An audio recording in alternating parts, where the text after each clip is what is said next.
Hello, everybody. Continuing our 2016 New Orleans Bowl coverage. Steve Peliquin being joined by Tim Buckley, a Lafayette Advertiser, the beat writer for Louisiana's Raging Cajuns. Of course, the Cajuns in the 2016 R&L Carriers New Orleans Bowl, Saturday evening, 8 o'clock, as they take on the Southern Miss Golden Eagles. And, Tim, I'm not ashamed to say that halfway through the season, I didn't expect the Cajuns to be here. I mean, looking at maybe 6-8 games in, did you think that the Cajuns would go bowling? Well, I guarantee you were not alone.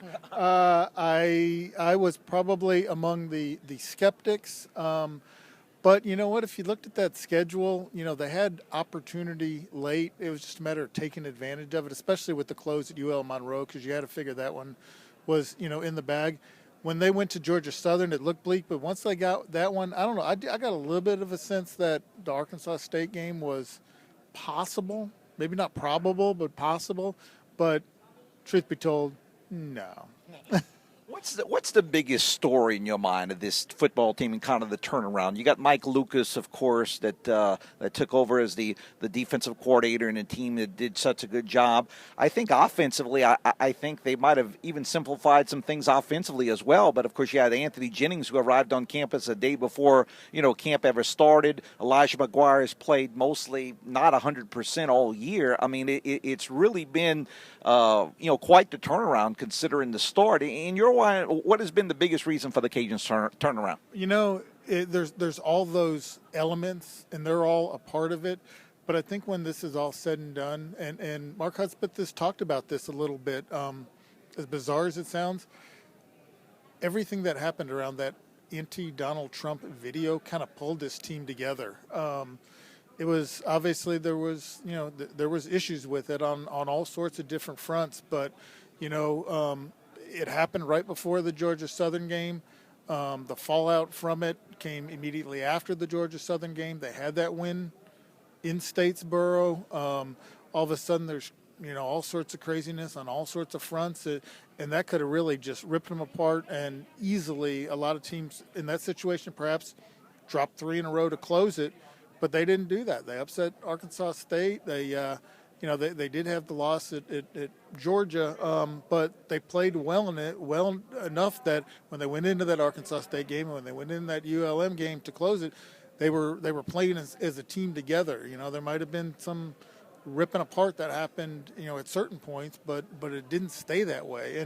And Hud has talked about that a little bit, and it's not one of those on-field things. It's not McGuire's foot and ankle getting better. It's not Anthony Jennings' ankle getting better. It's not the defense coming together exclusively. It's all those things combined, plus what I mentioned earlier.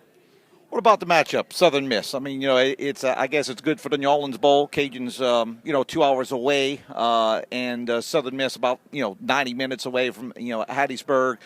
These two teams have a little bit of a history together. But just in terms of the matchup, how do you think this game's going to go? I've covered a few other bowls. I've never seen any bowl so excited about a 6-6 versus 6-6 matchup. Yahoo Sports had it as the 39th worst bowl this season, and these guys are thrilled to have it. It's because of the regionality of it. It's because the Cajuns haven't played Southern Miss in a while, even though for a long time, obviously, like you said, they played a lot, and there were some big games, some memorable games from those who witnessed it. But then they kind of got away from it. I think the Cajuns wanted it, but it never came together. So I think you throw in that element and the fact that it is easy enough for both teams to, have their fans drive to. It has the elements of a potentially high-drawing crowd, but I don't know. It's going to be interesting to see what happens. I don't even know if they'll get into the 40s, and I think part of that is because, some of the disappointment that with what happened with the Cajun season. Southern Miss supposedly will bring a big walk-up crowd. It'll be interesting to see how it plays numbers-wise. No doubt about it. Now, of course, Tim has all your coverage on the Advertiser, and of course the Advertiser website. I'm sure that you're going to do something kind of almost immediately after the game. And of course, I know that Twitter's big. I apologize because I'm not a Twitter guy. So let the people out there know how to follow Tim Buckley on Twitter. You go to the Twitter thing and you look for me.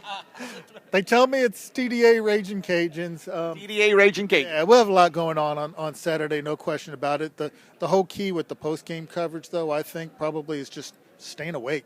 Man, that game's going to end late, really late, really late. What'd that Tulane game end? 12-15? Yeah, and of course the first game against San Diego State, I think it lasted even a little bit longer in 2011. So, yeah, you got your work cut out for you. Tim, as always, you do a great job with the Advertiser. Advertiser does a tremendous job, as always. We appreciate you coming on. Thanks, Stevie. Tim Buckley, the Lafayette Advertiser.